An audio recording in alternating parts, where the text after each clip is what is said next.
오늘은 우리가 함께 사무엘상 14장의 말씀을 통해서 인생을 결정하는 무기라는 말씀을 가지고 함께 주님의 은혜를 나누고자 합니다. 오늘 말씀을 묵상하면서 그런 생각이 들었어요. 이 요나단의 고백이 우리의 고백이 되어지길 원하고 또 우리의 삶의 고백이 되어지길 원하는데, 여호와의 구원은 사람의 많고 적음에 달려있지 않다라는 그 믿음의 고백을 통하여서 우리가 하나님 앞에 쓰임 받는 데 있어서 교회가 크다 그래서, 우리가 많은 것들을 소유하고 있다 그래서 우리가 하나님 앞에 쓰임 받는 것이 아니라, 하나님이 우리와 함께 하실 때 하나님이 우리를 더 귀하게 사용하여 주시고 인도해 주신다라는 사실을 믿고 흔들림 없이 우리가 믿음의 길을 걸어가는 저와 여러분들이 되어지기를 소망합니다.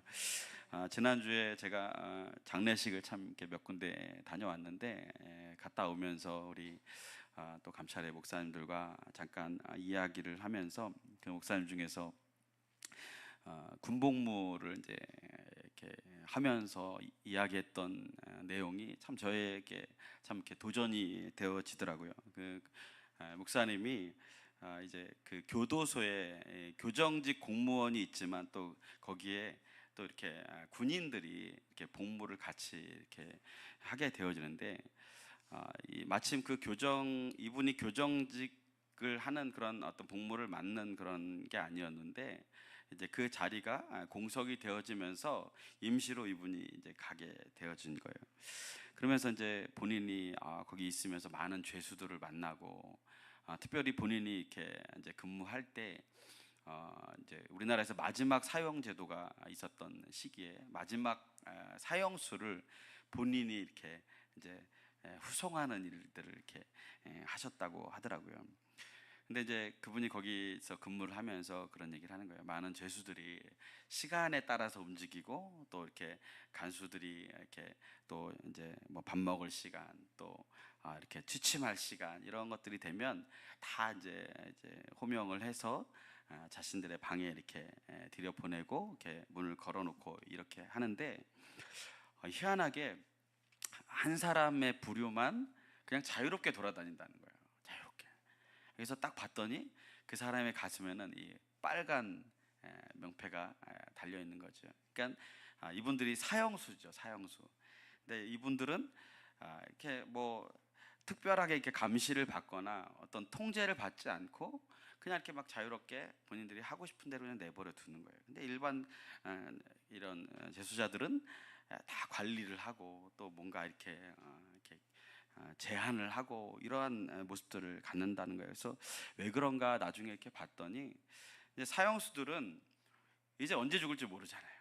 그러니까 지금 이 안에 자유가 있는 것도 아닌데 이 안에 있을 동안만이라도 그냥 자유롭게 살다가 가라고, 그냥 이렇게 별다른 이렇게 통제를 하지 않는다라는 거예요. 그 얘기를 이렇게 들으면서 우리의 삶을 한번 생각해 봤습니다.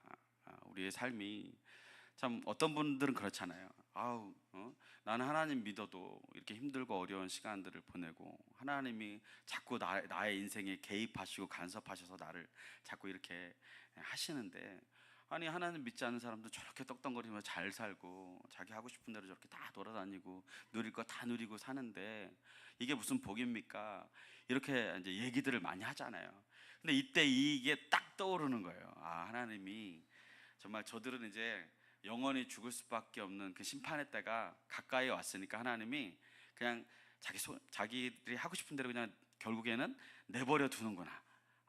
그래서 저게 결국 좋은 게 아니구나 라는 생각들을 하면서, 내가 비록 이렇게 불편하고 힘든 그런 삶을 살더라도 하나님이 고난을 통해서 나를 이렇게 다스리고 인도하시고 때로는 내가 원하지 않는 방향으로 인도해 주시는 것이, 어쩌면 하나님이 아직 나를 놓지 않고 내가 하나님 앞에 구원받는 그런 자녀로서의 삶을 살아가는 그런 혜택을 누리고 있지 않나, 그런 생각들을 해보게 되었습니다. 그래서 이 사형수들은 이 사형 당일날까지, 그리고 그 사형을 당하는 그 순간까지도 사실은 자기가 사형을 당할 거라는 걸 잘 모르잖아요. 그죠?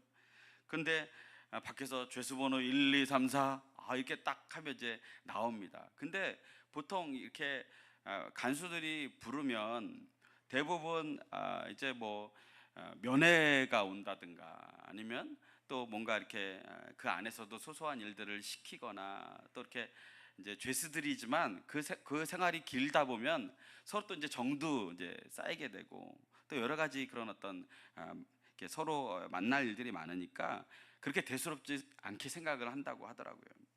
근데 이제 이세수가 딱 뭐 이제 아무것도 모르고 딱 나갔는데 갑자기 평상시에는 그 교도관이 이렇게 기다리고 있는데 그 옆에 군인이 이렇게 딱 서 있으면 이제 그때서 직감을 하는 거야. 그러면 이제 그때부터 아무런 말이 없어진다는 겁니다.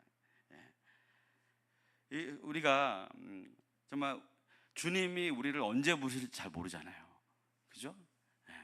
그런데 우리가 주님 앞에 딱 서는 날, 이게 심판이구나. 이제 그때 가서 하면 이제 늦는다는 거죠. 여러분, 그래서 사형장으로 가는 길을 이렇게 쭉 가다 보면요, 사형장 끝에서 길이 나뉜대요. 막다른 골목이 나오는데 거기서 왼쪽 문이 있고 오른쪽 문이 있는데 끝에까지 가서 왼쪽으로 가면 사형장이에요. 근데 희한하게 오른쪽으로 가면 보건실이래요. 그러니까 그 문 앞에까지 가서도 대부분의 뭐 이제 사람들은 보건실 가서 이제 좀 뭔가 치료도 받고 좀 뭔가 약도 타고 이런 기대를 할 수 있겠지만 이 사형수는 그렇지 않다라는 것이죠. 우리가 이 인생이 끝나는 날 하나님 앞에 섭니다. 한 명은 좌측에, 한 명은 우측에. 우리가 그 앞에 설 때까지 우리의 믿음을 통해서 우리가 구원받을 수 있는 인생인지 뭐 확신이 없는 분들도 계시겠죠. 그러나 우리가 그러한 삶을 우리가 돌아보면서 그런 생각들을 해봤어요. 인생에 참 두 가지의 길이 있구나.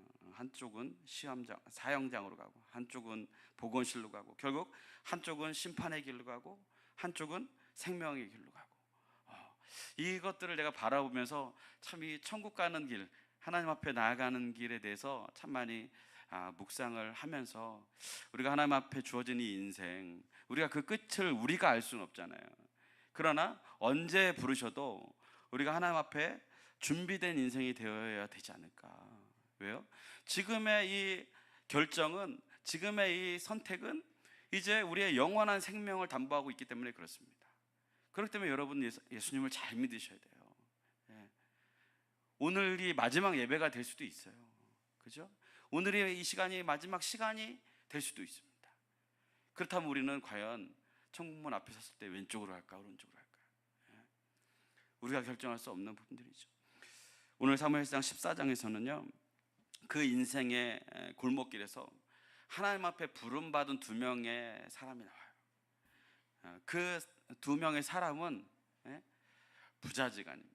아버지와 아들, 사울과 그의 아들입니다. 그런데 그 두 명이 하나님 앞에 다 부르심을 받고 쓰임을 받지만 그들의 결말은 다릅니다. 영적으로 깨어있고 믿음으로 무장되어 있던 요나단에 비해서 사울은 영적으로 무감각하고 두려움에 사로잡혀 있었습니다. 그래서 요나단이 자기 부하 한 명만 대동하고 용감하게 적진을 향해서 공격하고 싸우고 있을 때 사울은 자신이 거느리고 있는 600명의 부하와 함께 에브라임 산지의 석류나무 그늘에서 들키지 않고 숨어 있으려고 숨죽이고 이렇게 있는 거예요. 사울은 이 싸움에서 어떤 공로도 이렇게 이룰 수 없었습니다. 반면에 요나단은 블레셋과의 전투를 통해서 하나님의 영광을 드높이는 그런 결과를 가져오게 됩니다. 우리는 오늘도 동일한 인생의 전쟁을 맞이하고 있습니다. 그런데 어떤 사람은 두려움 가운데 그런 믿음을 제대로 펼쳐보지도 못한 채 숨죽여서 세상에 동화되어 살아가는 사람들이 있습니다. 하지만 어떤 사람들은 내가 가진 것은 부족하고 연약하고 흙수저이고 아무것도 없는 것 같지만 하나님이 나와 함께 하시면 이길 수 있다는 믿음을 가지고 살았어요. 오늘 우리는 말씀을 통해서 요나단과 같은 이 믿음을 통해 우리 인생에 그렇다면 가장 강력한 무기가 무엇인가? 우리가 빼앗기지 말아야 할 인생의 가장 큰 무기가 무엇인가?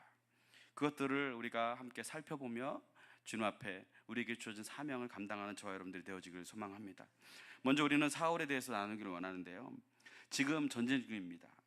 사실 이 전쟁은 사울이 먼저 시작했어요. 우리가 금요일마다 요즘에 이제 이스라엘 왕에 대해서 함께 나누고 있는데, 이 사울이 하나님 앞에 왕으로 부르심 받고 백성들에게 너무너무나 인정받고 싶은 거예요. 그래서 그가 군사들을 기르죠. 그래서 그 3,000명의 군사를 데리고서 이제 다른 나라를 도발하는 겁니다. 블레셋을 도발하는 거예요. 그런데 그런 도발하는 과정 속에서 그가 이제 쫓기게 돼요. 그래서 600명만 남게 됩니다. 그리고 지금 이 군사들과 숨어서 목숨을 구걸하고 있는 것입니다.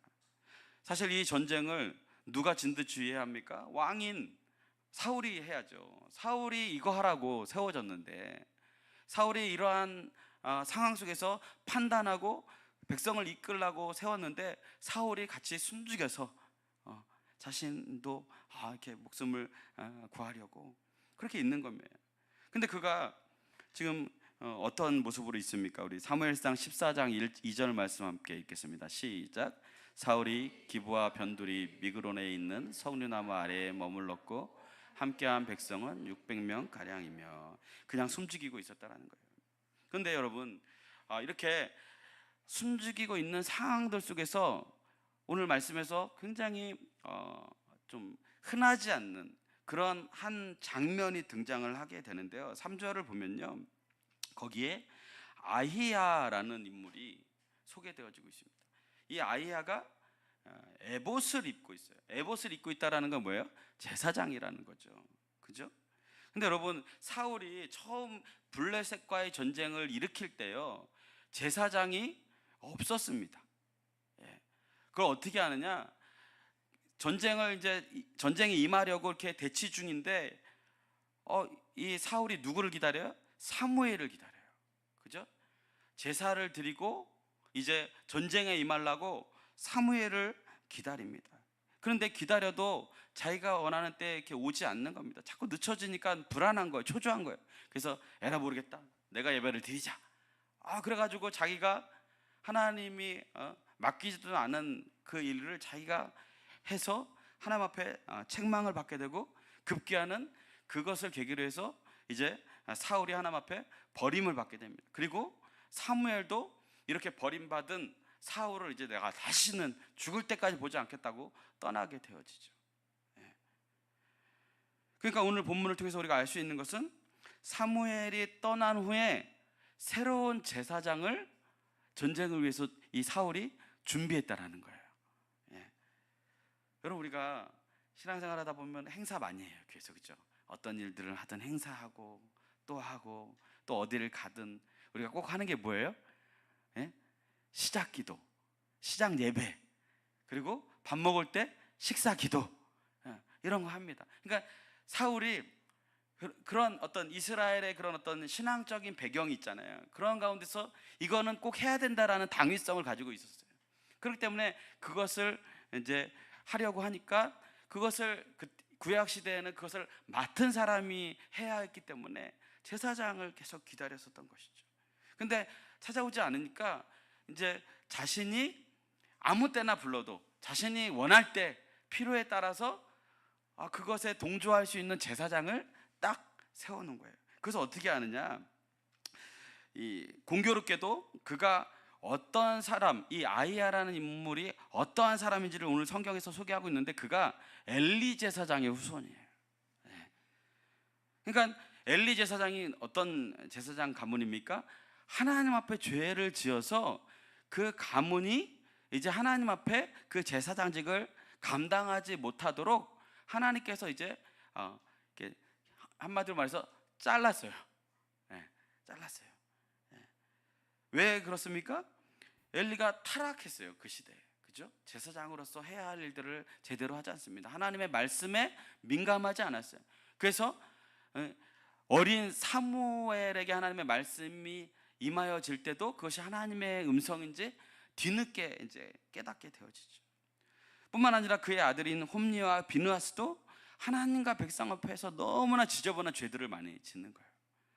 더 이상 하나님의 그런 거룩하고 신성한 예배를 집례하고 인도할 만한 그런 역량이 되어지지 않는다라고 생각한 거예요. 그래서 하나님께서 그 가문을 이제 그 사역을 감당하지 않게 하고 어린 사무엘을 통해서 이 하나님의 사역을 감당할 수 있도록 하나님께서 세우십니다. 우리 사무엘상 2장 35절 함께 읽겠습니다. 시작. 내가 나를 위하여 충실한 제사장을 일으키리니 그 사람은 내 마음 내 뜻대로 행할 것이라. 내가 그를 위하여 견고한 집을 세우리니 그가 나를 기름 부음을 받은 자 앞에서 영구히 행하리라. 사무엘에 대한 이야기죠. 그죠? 사무엘에 대해서 나를 위해서 충실한 제사장을 하나님이 직접 세우시겠다라는 거예요. 그래서 이 사무엘을 세우는 기간 동안만 이 엘리 가문을 일시적으로 사용하신 겁니다. 엘리 집안은 그 제사장의 사명이 끝나요. 그리고 그렇다면 이 엘리 제사장 가문은 이제 어떻게 되었을까? 어떻게 하면서 살아가야 될까? 사무엘상 2장 36절 읽겠습니다. 시작. 그리고 내 집에 남은 사람이 각기 와서 은 한 조각과 떡 한 동이를 위하여 그에게 엎드려 이르되 청하노니 내게 제사장의 직분 하나를 맡겨 내게 떡 조각을 먹게 하소서 하리라 하셨다 하니라. 은 한 조각 떡 한 덩이만 주면 제사장 노릇하면서 사는 인생을 살아가게 될 것이다 라고 하나님이 알려주세요. 그러니까 사명에 의해서 하나님의 일을 하는 게 아니라 먹고 살려고 그렇게 사명을 그렇게 일을 한다라는 거죠. 그러니까 목사로 탈 사람이 사울에게 필요했는데 기가 막히게 지금 이 아이야라는 인물, 엘리 가문의 사람을 만나게 된 겁니다. 하나님을 떠난 사울과 하나님의 은총이 떠난 제사장 집안이 만나게 돼요. 굉장히 아이러니죠. 근데 사울은 종교적인 제사만 드려주면 하나님이 인정하지 않아도 상관이 없어요. 그러니까 우리가 전쟁 나갈 때 우리가 다른 어떤 일들을 할 때 그냥 와서 시작기도 해주고 시작 예배만 해주면 돼요. 그냥 하나님과의 관계 이런 거 필요 없습니다. 왜요? 이스라엘 백성들이 하나님을 믿는 백성이기 때문에 그 종교적인 명분만 해줄 수 있으면 그냥 누가 하든 상관이 없다라는 것입니다. 안타까운 것은 오늘날 많은 교회들도 이런 모습들로 점점 목회자들을 청빙합니다. 그죠? 처음에는 하나님의 사명에 불타올라서 한 영혼 사랑하는 마음으로 사명을 감당해요. 그런데 점점 세속화되어집니다. 다른 교회들과 비교하면서 성공적인 목회가 무언가 틀어지게 돼요. 그러면서 점점 하나님이 보시기에 정말 합당하지 않는 그런 모습들로 변절되어지는 모습들이 곳곳에서 일어나고 있습니다. 이런 모습들을 보면서 오늘 말씀을 묵상하면서 제 마음 가운데 그런 기도가 되더라고요. 하나님, 바라기는 하나님, 제가 아이야가 되지 않게 해주세요. 하나님, 우리 성도들이 사울이 되지 않게 해주세요. 사울은 또한 종교적인 일을 하게 되는데요. 사무엘상 14장 18절 보겠습니다. 시작. 사울이 아이야에게 이르되 하나님의 궤를 이리로 가져오라 하니 그때 하나님의 궤가 이스라엘 자손과 함께 있음이니라. 전쟁을 시작할 때 하나님의 궤가 있지 않았는데 뭐라도 하려니까 그가 하나님의 궤를 빨리빨리 가져오라 그래요. 이 모습은요, 사무엘상 3장에서도 똑같은 그런 모습들이 있었습니다. 그것을 되풀이하는 거예요. 희한하게 죄를 지으면요, 죄의 모습이 그렇게 닮을 수가 없습니다. 이스라엘에서 전쟁이 일어나요. 블레셋과의 전쟁이 일어나는데 불리해지니까 엘리 제사장의 아들인 홈리와 비느하스가 전쟁에 나가게 되는데 하나님의 언약궤를 가지고 나갑니다. 전쟁에서 밀리니까 하나님이라도 좀 와서 도와달라고. 그들은 전혀 하나님의 뜻대로 살지 않습니다. 하나님을 경외하지 않습니다. 근데 하나님의 임재의 상징인 언약궤를 가져오면 이길 것이라고 그렇게 생각을 하면서 일종의 부족과 같이 이 언약궤를 사용하는 거예요. 그러니까 전쟁에서 패하게 됩니다. 근데 처음에 사울이 이 전쟁에서 불리하니까 오늘도 또 언약궤를 가져오라고 그렇게 이야기하는 거예요. 여러분, 혹시 우리도 하나님의 말씀을 또 하나님 앞에 예배드리는 것을 우리의 삶에 뭔가 일이 잘 풀리지 않아서 이거라도 하면 좀 내가 이 위기를 좀 벗어날 수 있지 않을까? 그러한 마음으로 좀 하나님을 믿고 예배를 드린다면 여러분 빨리 돌아서야 됩니다. 빨리 회개하셔야 돼요. 그래서 막 갑자기 고난이 오면 뭐 안 하던 막 새벽 예배부터 시작해서 막 금식 기도부터 시작해가지고 그리고 막 어떤 분들은 막 맨날 이 찬송을 해요. 막 이렇게 감정 없이 마치 막 주술을 외우는 것처럼. 여러분, 그건 신앙이 아니죠. 안타까운 모습입니다. 하나님과는 전혀 관계가 없는데 겉으로 보면 굉장히 종교적이고 신앙적인 것처럼 비춰지죠. 언약궤를 가져오고 제사장을 데려왔습니다. 모르는 사람이 보면 이처럼 신앙적인 모습이 또 있을까? 라는 생각이 들 수 있습니다. 그러나 신앙적으로 보이는 종교 행위일 뿐이라는 것을 하나님은 누구보다도 더 잘 아시죠. 왜요? 하나님은 우리의 중심을 보시는 하나님이시기 때문에 그렇습니다. 여러분, 우리도 마찬가지. 문제가 생겼을 때 우리가 가장 먼저 해야 할 것은 뭐냐면 내가 하나님 앞에 어떻게 살아가고 있는가, 나를 돌아봐야 합니다. 회개의 자리로 나아가야 되는 것입니다. 하나님을 찾는 것이고 하나님의 긍휼을 구하는 것이 먼저입니다. 근데 이렇게 하나님과의 관계는 뒷전으로 한 채 그냥 이 위기를 빨리 그냥 벗어나 보고자 그냥 이 믿음을, 예배를 그냥 부적처럼 사용한다면 하나님은 역사하시지 않습니다. 이게 사울의 모습이었어요. 반면에 요나단은 어떻습니까? 사울은 종교인이었다면 요나단은 신앙인이죠. 지금 상황은 조금 더 나아지고 있지 않습니다. 전쟁 중에 계속해서 급박한 상황 속에 두려움 가운데 모든 이스라엘 군대들이 정적 가운데 그렇게 있는 것이, 사울이 종교적인 행위를 했지만 여전히 달라지지 않았어요. 그러나 이 전쟁의 승패를 누가 바꾸냐면 사울의 아들인 이 요나단이 바꾸게 되는 것이죠. 하나님이 찬스 메이커로 이 요나단을 등장을 시킵니다. 우리 사무엘상 14장 1절 함께 읽겠습니다. 시작. 하루는 사울의 아들 요나단이 자기의 무기를 든 소년에게 이르되 우리가 건너편 블레셋 사람들의 부대로 건너가자 하고 그의 아버지에게는 아뢰지 아니하였더라. 다 떨며 숨어 있는데 요나단이 나서는 겁니다. 요나단이 나서는 거예요. 이게 만용일까요? 믿음일까요? 다 두렵습니다. 그죠? 다 죽을 것 같아요. 다 숨 막힙니다. 그러나 믿음이 뭐예요? 두렵지만, 죽을 것 같지만, 힘들지만 내가 주님을 믿는 믿음으로 맞서는 거예요. 이 믿음이 이 요나단에게 있었다는 것입니다. 우리 사무엘상 14장 6절 보겠습니다. 시작. 요나단이 자기의 무기를 든 소년에게 이르되 우리가 이 할례 받지 않은 자들에게로 건너가자. 여호와께서 우리를 위하여 일하실까 하노라. 여호와의 구원은 사람이 많고 적음에 달리지 아니하였느니라. 너무나 멋있는 멘트를 딱 선포합니다. 여러분, 멘트를 딱 선포는 할 수 있어요, 누구나. 그죠? 그러나 내가 선포한 대로 행하는 건 쉽지 않습니다. 지난주에 말씀드렸던 것처럼 내가 말하는 게 내가 아니라 내가 행하는 게 나입니다. 내가 말하고 지적하는 게 내 믿음이 아니라 내가 그 말씀에 순종하며 나아가는 게 내 믿음인 거예요. 그래서 이 요나단은 믿음 때문에 돌파하기로 결정해요. 요나단 자기를 뭐라고 소개합니까?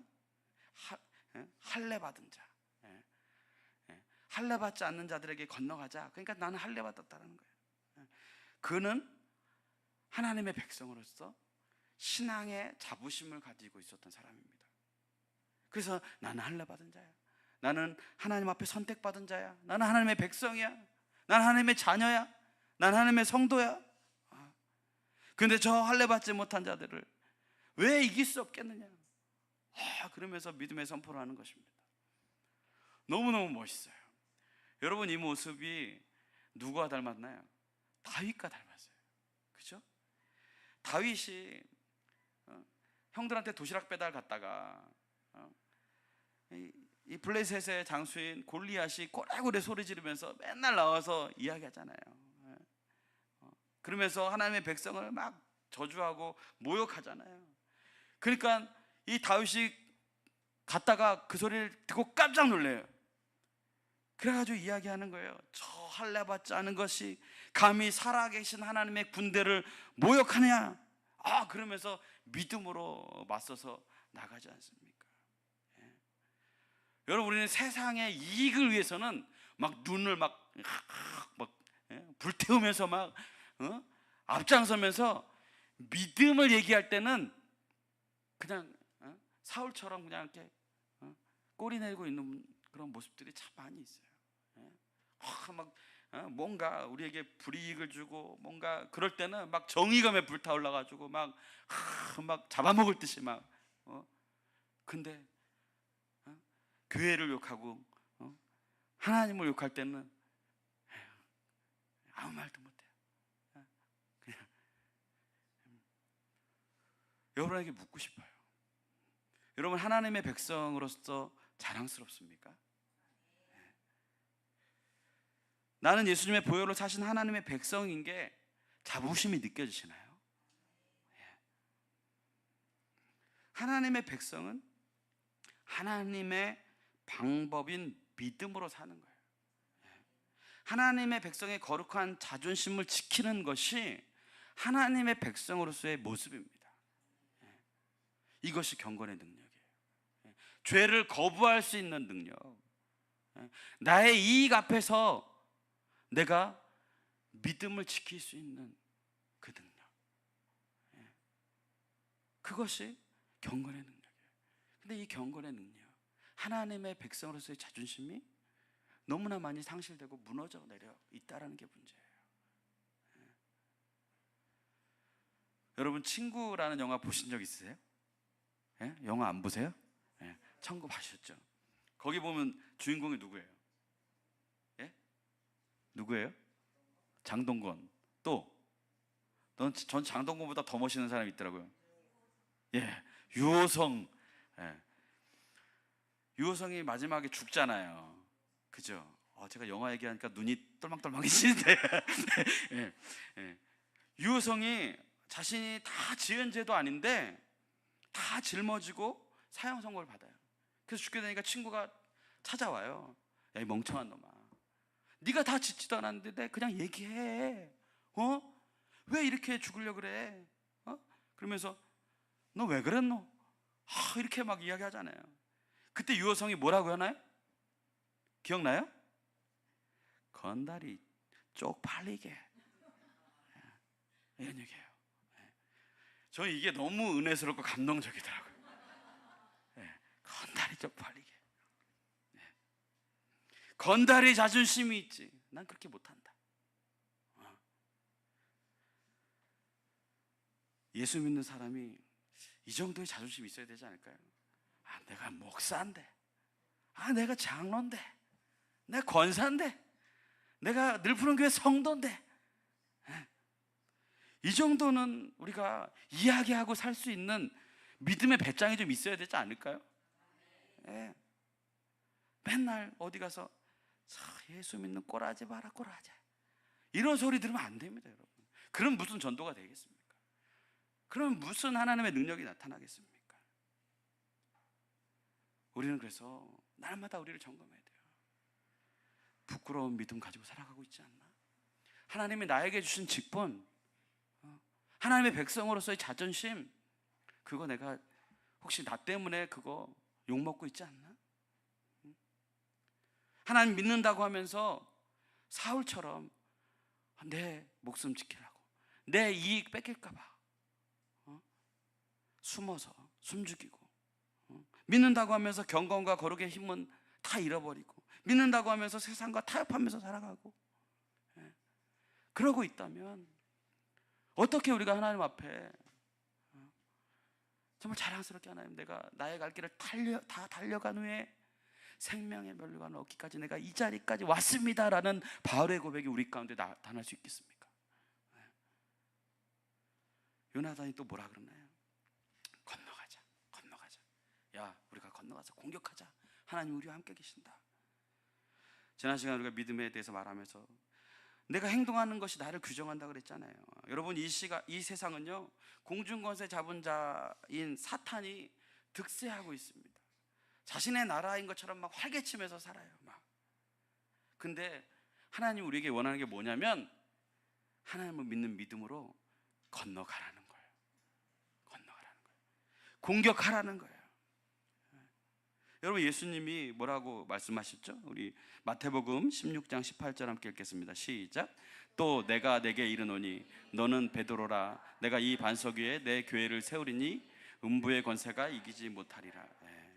이 말씀이 무슨 말씀이냐면, 교회가 사탄이 지키고 있는 이 세상의 대문을 공격하면 견딜 수 없다라는 거예요.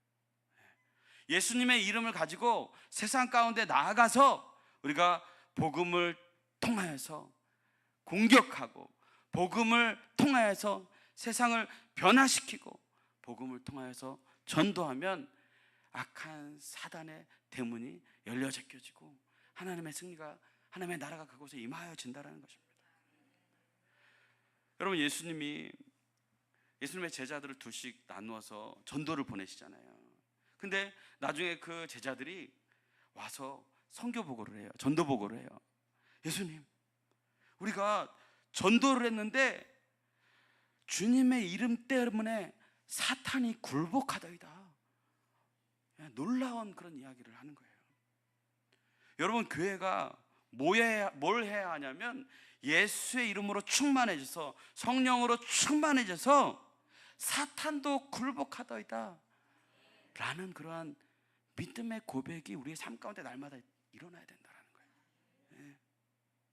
그래서 우리가 세상에 나가서 우리의 가정과 일터와, 그래서 그것 가운데 하나님의 복음을 통해서 세상을 변화시켜 나가고 하나님의 은혜의 강물이 흘러갈 수 있도록 하나님, 나를 요단강을 건너듯 건너가게 해주십시오. 그렇게 우리가 믿음을 가지고 살아야 된다는 거예요. 요나단이 또 뭐라 그럽니까? 여호와께서 우리를 위하여 일하실까 하노라 그러면서 여호와의 구원은 사람이 많고 적음에 달려있지 않다, 그렇게 고백하잖아요. 그러니까 요나단은 전쟁의 승리가 우리에게 있는 것이 아니라 하나님께 있다는 것을 알았다는 거예요. 하나님만 함께 하시면 아무리 힘들고 어려운 곳이라도 능히 이길 수 있음을, 전쟁의 승패가 하나님께 달려 있음을 그가 알고 행동했다라는 겁니다.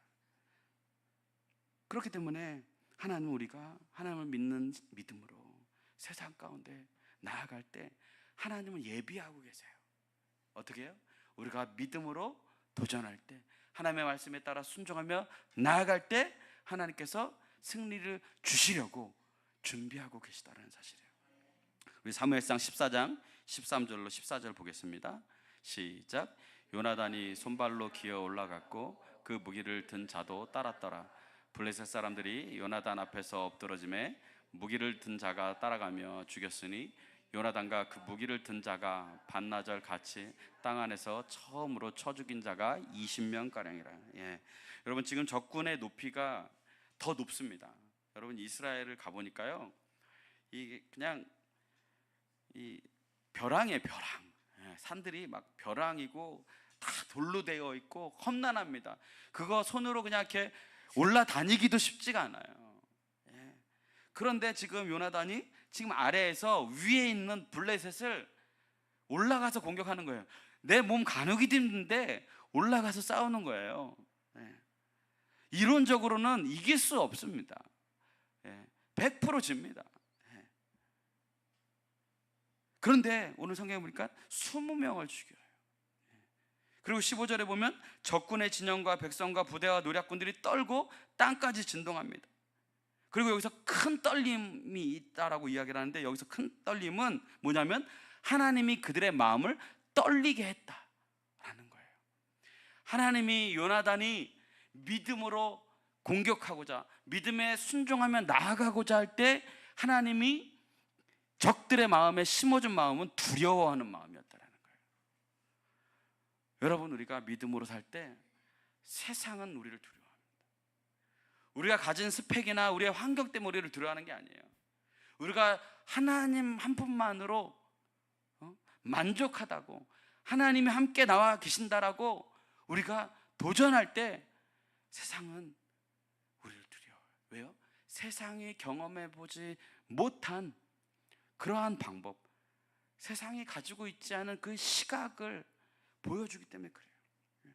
여러분, 여호와의 구원은 사람의 많고 적음에 달려있지 않다라는 믿음의 고백으로 나갈 때 중요한 건 뭐냐면 하나님도 가만히 있지 않으셨다라는 거예요.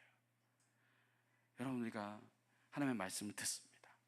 우리가 늘 하나님 앞에 믿음으로 결단합니다. 근데 여러분, 우리가 결단하고 우리가 믿음으로 나갈 때 우리에게 담대한 믿음만 생기고 그러는 것으로 끝나는 것이 아니라 우리가 믿음으로 살기를 결단하고 나아갈 때 하나님도 일하신다라는 거예요. 누구도 예상치 못한 하나님의 개입하심입니다. 믿음으로 고백하며 나아가는 자들을 하나님은 절대 외면하시지 않음을 이 요나단을 통해서 우리에게 보여주시고 계시는 거예요. 그래서 요나단이라는 이 믿음의 한 사람으로 인해서 전쟁의 전세가 바뀌게 됩니다. 여러분, 우리의 가정의 회복은 누구로부터 시작되어집니까? 나로부터 시작되어집니다. 근데 그냥 나가 아니에요. 하나님의 전쟁은 사람의 많고 적음에 달려있지 않다라고 고백하며 나아가는 나예요. 우리 교회의 회복은 누구로부터 시작됩니까? 여호와의 구원은 사람의 많고 적음에 달려있지 않다라고 믿음을 고백하며 오늘도 그 믿음에 순종하여 이 자리에 나와서 하나님의 말씀을 따라 살아가기를 결단하며 또 세상 가운데 내가 하나님 앞에 건너가겠노라고 고백하며 나아가는 여러분들을 통해서 하나님이 일하신다라는 거예요. 그럴 때 하나님은 역전케 하시는 하나님이십니다. 우리 사무엘상 14장 20절 21절 함께 읽겠습니다. 시작. 그와 함께한 모든 백성이 모여 전장에 가서 본즉 블레셋 사람들이 각각 칼로 자기의 동무들을 침으로 크게 혼란하였더라. 전에 블레셋 사람들과 함께하던 히브리 사람이 사방에서 블레셋 사람들과 함께 진영에 들어왔더니 그들이 돌이켜 사울과 요나단과 함께한 이스라엘 사람들과 합하였고. 이 전쟁의 상황을 보니까 처음에는 이 무기를 들었던 요나단과 그의 식종이 믿음으로 시작을 했어요. 근데 믿음으로 시작을 하게 되니까 하나님이 땅을 진동하시면서 그들의 마음 가운데 두려워하는 마음이 생기니까 어떻게 됩니까? 그들이 분간하지 못하는 거예요. 누가 적은지 누가 아군인지. 그래서 서로 막 싸워요.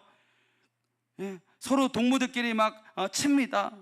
그리고 당시에 블레셋의 용병, 그러니까 당시에 자신의 생활을 좀 이겨보고자 그곳에서 용병 생활을 했던 그런 같은 이스라엘 민족이었던 사람들이 그곳에서 군복무를 하고 있었어요. 근데 그 모습을 보고 그들이 마음이 바뀌어요. 그래서 그들이 요나단과 함께 이 블레셋 군대를 치기 시작하는 겁니다. 원래 이스라엘 군인이 되어야 될 사람들이 블레셋 사람들의 군대로 입대를 했다가 돌아선 겁니다. 그리고 22절에 가니까 어때요? 숨어있던 이스라엘 백성들도 이제는 다 나와가지고 놀래가지고 합세해요. 그래가지고 막 블레셋을 더 이렇게 궁지로 몰아넣고 싸우게 됩니다. 요나단 한 사람으로 인해서 시작된 변화가 이 이스라엘 전체를 바꾸고 결국은 승리를 이뤄냅니다. 여러분, 제가 강원도 철원 출신인데요, 눈이 엄청 많이 오거든요. 허리까지 오고 어깨까지 올 때도 있어요. 그러면 이제 처음에 주먹만하게 눈을 만들죠. 그럼 굴리면 굴리다가 머리만 해지고, 그러면 이제 막 눈사람을 만들어요. 제가 오늘 이 모습을 보면서 그런 생각이 들더라고요. 하나님이 이 요나단과 무기 든 사람을 주먹만한 그런 사이즈밖에 안 되는 이 사람들을 하나님이 믿음으로 사용하니까 굴리니까 어떻게 돼요? 서로 이 블레셋 군대들이 싸우고 또 굴리니까 그 블레셋의 붙어있던 이스라엘 용병들이 마음을 돌이켜서 더 커지는 거예요. 그리고 숨어있던 이스라엘 백성들이 또 같이 함께 나와서 더 사이즈가 커지는 거예요.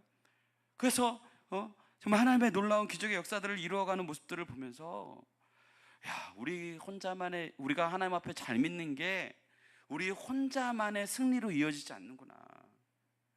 하나님은 더 큰 믿음의 역사들을 이루어 가시는구나 라는 그러한 확신들을 갖게 됐습니다. 여러분, 이러한 모습이 우리 교회 가운데 있길 소망합니다. 여러분, 한 사람이 요나단처럼 일어나면 이 교회가 한때 하나님의 군대였는데 세상의 군대가 되어버린 사람들이 있지 않겠습니까? 그들이 요나단과 같이 우리 교회에서 일어날 것을 믿습니다. 세상으로 가버렸던 하나님의 군대가, 그들이 다시금 용기를 얻어서 다시금 우리와 함께 하나님의 나라를 세워가게 될 줄로 믿습니다. 한때 하나님을 잘 믿었지만 지금은 세상 속에서 떠나있던 사람들이 이 교회로 인해서 다시금 눈덩이와 같이 정말 확장되고 부흥되어서 하나님 앞에 귀하게 쓰임받을 줄로 믿습니다. 또한 분명히 하나님의 군대로 싸워야 했던, 무서워서 도망갔던 이들도 우리 교회가 일어남을 보고, 우리의 믿음이 일어남을 보고 새로운 믿음의 역사가 일어날 줄로 믿습니다. 누구 때문에요? 요나단 한 사람 때문에. 여러분 한 사람 때문에 하나님이 여러분의 가정과 여러분의 직장과 우리 교회를 기억하시길 바랍니다. 여러분 한 사람 때문에 예전에 잘 믿었던 친구가, 떠났던 친구가, 예전에 하나님의 일꾼이었던 사람이 하나님께 돌아오는 역사가 있기를 바랍니다. 그다음 우리가 결정해야 돼요. 뭘요? 사울처럼 살 것인가, 아니면 요나단처럼 살 것인가. 사무엘상 13장 22절 보겠습니다. 읽겠습니다. 시작. 싸우는 날에 사울과 요나단과 함께한 백성의 손에는 칼이나 창이 없고 오직 사울과 그의 아들 요나단에게만 있었더라. 무기를 가진 자가 몇 명 있었어요? 2명뿐입니다. 사울 왕과 그의 아들인 요나단만 있었어요. 이 말은 뭘 의미합니까? 무기를 가진 자의 사명, 그죠? 무기를 가진 자의 책임이 있다라는 겁니다. 지금 이 상황을 역전시킬 수 있는 사람은 사울과 요나단 뿐이라는 것을 또한 암시하고 있어요.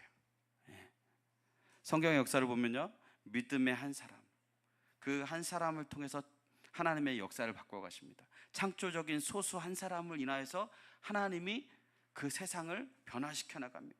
대표적인 여가 바나바와 바울이죠, 그렇죠? 비록 인간적으로 볼 때는 연약한 2명이었지만 그 2명을 통해서 온 세상이 변화되어지고 하나님의 복음을 받아들이게 되지 않습니까?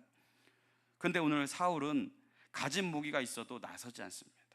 근데 요나단은 다른 사람은 다 무기가 없으니까 내가 나선다 라는 그런 생각을 가지고 있었어요. 가진 자의 책임감이 있는 겁니다. 하나님은 가진 자의 책임감을 통하여서 나의 사명을 감당하는 사람을 통하여서 일하고 역사하십니다. 여러분, 무기를 이렇게 생각해 볼 수가 있겠죠. 무기 대신에 돈, 무기 대신에 시간, 무기 대신에 재능, 무기 대신에 나의 사회적 지위. 우리 중에 아마 남보다 내가 더 가지고 있는 것이 있는 분들이 분명히 있습니다. 남들이 가지고 있지 않은 재물을 가지고 있고, 남들이 가지고 있지 않은 시간이 있고, 남들이 가지고 있지 않은 재능이 있는 분들이 있을 것입니다. 이것을 가지고 우리가 사울처럼 살 것인가, 요나단처럼 살 것인가, 그것을 결정해야 합니다. 전쟁에 나갈 수 있는 사람, 무기를 가진 사람은 둘밖에 없습니다. 둘 중에 한 사람은 나서야 합니다. 인생을 살아가다 보면 다른 사람들은 이것을 가지고 있지 않는데 하나님이 나에게만 주신 것이 있습니다. 나에게만 더 많이 부어주신 것이 있습니다.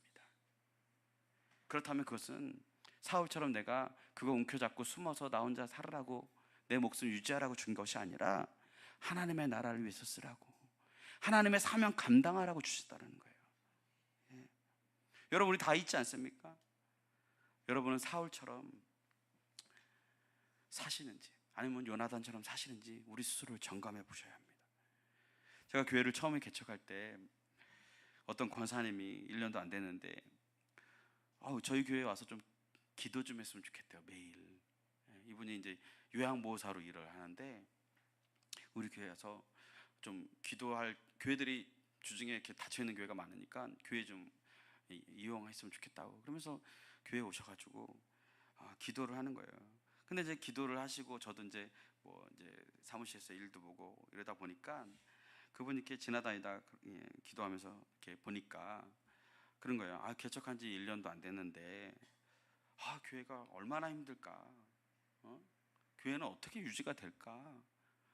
걱정을 하시는 거예요. 그러면서 하루는 저한테 이렇게 헌금을 딱 가져오시면서 이야기하는 거예요. 목사님, 제가 여기서 은혜를 입고 기도하고 있어요.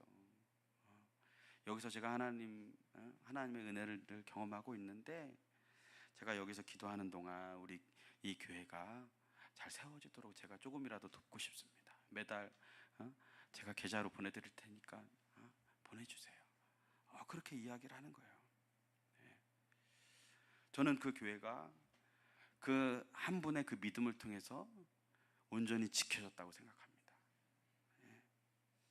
그렇게 그런 마음으로 제가 있으니까 하나님 앞에 큰 위로가 되더라고요. 역시 하나님은 참 좋으신 하나님이다. 근데 또 그렇게 있는데 어느 날 이제 전도하고 이제 돌아오는데 누가 이렇게 지나가다가 또 똑똑하는 거예요. 저는 그래서 개척교회 유난히 도와달라는 사람들 많이 오시잖아요. 그래서 그런 분인 줄 알고 깜짝 놀라가지고 근데 어떤 여성분이 딱 들어오시더니 목사님 혹시 이 교회에 전도지 없나요? 물티슈 같은 거 없나요? 그러는 거예요. 그래서 왜 그러세요? 근데 저는 그거 하나 달라는 줄 알고 아니 제가 이렇게 보니까 교회 성도들도 많지 않고 일할 사람도 많지 않은 거니까 제가 좀 전도해드리고 싶어서요. 그런 이야기를 하는 거예요. 그래서 제가 그래요? 그러면 지금은 없고요. 다음 주에 오면 있을 겁니다. 그래가지고 제가 재빨리 전도지를 신청했어요. 그래가지고 때마침 이제 약속한 때 와가지고 그분이 매일 정한 시간에 오셔가지고 전도지를 가지고 여름이고 비가 오거든요. 매일 가서 이렇게 전도 이렇게 해주시는 거예요. 너무너무나 감사하고 너무너무나 큰 위로가 되더라고요. 여러분 우리 교회도 지금 보니까 우리 믿음의 1세대 분들이 참 아름다운 믿음을 통해서 교회를 잘 섬겨주고 계세요. 교회가 이렇게까지 세워져 나가고 또 하나님 앞에 쓰임받을 수 있는 그런 이유가 이런 요나단과 같은 마음을 가진 여러분들이 있기 때문이라고 저는 생각합니다. 그런데 보니까 우리 교회는 뭐 특별하게 큰 사업을 하시는 분들도 없고 다 고만고만하신 분들이에요. 다 그냥 생활이 그렇게 뭐 풍족하게 여유 있게 사시는 분들이 아니에요. 그럼에도 불구하고 정말 이 교회를 세워보겠다고 정말 이 교회를 어떻게 해서든지 좀 섬겨보겠다고 이렇게 노력하는 모습을 보면 참 마음이 참 쓰라리고 아플 때가 참 많습니다. 너무너무나 감사해요. 여러분 교회는요 무기 든 자가 감당해야 할 일들을 믿음으로 감당해야 세워지는 게 교회예요. 내가 해야 될 일이 있지 않을까? 주님이 내게 축복 주셨는데 이때를 위해서 하나님이 나에게 축복 주신 게 아닐까? 물질만이 아니라 시간도 마찬가지죠. 예배의 시간, 기도의 시간, 전도의 시간, 나의 지식, 전문성, 하나님이 나에게 이거 주셨는데 이거 통해서 우리 교회 잘 세워가라고 나에게 주신 거 아닐까? 여러분 하나님이 그렇게 믿음으로 고백하며 살아가는 자를 사용해 주세요. 그러한 믿음의 결단 가운데 나아가는 자를 축복해 주시고요 결국은 그 인생이 성공하는 인생 되게 하신다는 거예요. 얼마나 아름답습니까? 여러분 자색 옷감 장사로 성공했던 인물이 신약 성경에 나오죠. 바울이 유럽에 이제 하나님의 음성을 듣고 건너가게 되잖아요. 첫 번째 세웠던 빌립보 교회. 그가 거기서 기도할 자리조차 찾지 못했을 때 강가에서 만난 여인이 바로 이 자색 옷감 장사인 루디아였잖아요. 이 루디아가 그 당시에 자색 옷감을 만들었다는 건 굉장히 부유한 거죠. 근데 그가 그런 헌신을 통해서 빌립보 교회를 세우게 되지 않습니까? 그리고 바울이 어떤 일을 하든 어떤 사역을 하든 늘 뒤에서 후원해서 그 사역이 잘 유지되도록 도와줍니다. 예. 한 소년의 물고기 2마리와 떡 5개가 5,000명을 먹이는 사건들도 마찬가지 아니겠습니까? 다 내가 아까워하고 내 입만 생각하고 내 주머니만 생각했다면 아무 역사도 일어나지 않았을 것입니다. 그러나 하나님은 믿음의 시도, 믿음의 도전을 하는 자들을 통해서 하나님은 역사하시는 거예요. 예. 나중에 여러분 기회가 되면 시도하지 않으면 아무것도 이루어지지 않는다라는 책을 한번 보세요. 여러분, 우리가 아는 게 중요한 것이 아니라 우리가 믿음으로 시도할 때 거기서부터 믿음의 역사가 일어나는 겁니다. 예. 우리 지방에도 좋은 섬김의 교회들이 있습니다. 특별히 미자리 교회들을 돕는 시스템이 잘 돼 있기로 전국에 소문이 나 있어요. 그 교회가 없는 것 우리가 좀 더 있으니까 감당하는 겁니다. 도와주는 겁니다. 하나님의 교회가 세워지도록. 예. 하나님이 감당하라고 축복 주셨으니까 우리가 있는 거 나누어 쓰는 겁니다. 바라기는 우리 성도님들이 축복 많이 받으셔서요, 더 선한 사역 많이 하고 하나님이 앞에 귀하게 쓰임받는 그런 사역들 많이 감당할 수 있는 교회 되어지기를 축복합니다. 말씀을 정리하고자 합니다. 사울과 같이 하나님은 부적과 같이 생각하는 종교인이 아닌, 전쟁의 승리는 사람의 많고 적음이 아니라 하나님이 함께 하심을 믿는 요나단과 같은 인물을 사용하시고 축복하십니다. 신앙인으로서 자부심을 지키시는 하나님의 백성으로 살아가길 소망합니다. 믿음을 지키기 위해 우리가 급급한 인생들이 있겠지만 세상을 변화시키고 믿음을 우리 통하여서 세상의 닫힌 문을 공격하며 하나님의 나라를 세워나가는 저와 여러분들이 되어지기를 축복합니다. 하나님이 나에게 주신 무기를 통하여서 하나님의 나라를 위해서 아름답게 쓰임받고 하나님 앞에 승리하는 믿음의 일꾼들 다 되어주시기를 주님의 이름으로 축복합니다. 함께 기도하겠습니다. 하나님 감사합니다. 오늘도 우리에게 말씀 주셨는데, 하나님, 우리의 인생이 참 사울과 같은 인생 살아가고 있지 않습니까? 그러나 이제 우리가 하나님의 말씀을 통하여서 요나단과 같이 하나님 앞에 사람의 적고 많음을 통하여서 우리가 살아가는 인생이 아니라 하나님이 나와 함께하여 주심으로 믿음으로 공격하고 도전하는 인생 되어질 수 있도록 하나님이 인도하여 주옵소서. 무엇보다도 우리에게 주신 무기를 통하여서 하나님이 우리에게 주신 믿음의 사명들, 믿음의 책임을 다하여서 하나님의 나라가 날마다 세워져 나가고 부흥하여지고 하나님의 승리가 날마다 우리의 삶 가운데 있는 그런 놀라운 은혜가 우리 성도들의 삶 가운데, 우리 가정 가운데 충만히 임하여 줄 수 있도록 인도하여 주옵소서. 감사드렸고 예수 그리스도의 이름으로 기도드렸습니다. 아멘. 이 시간에 우리 남전도회 회원들 나오셔서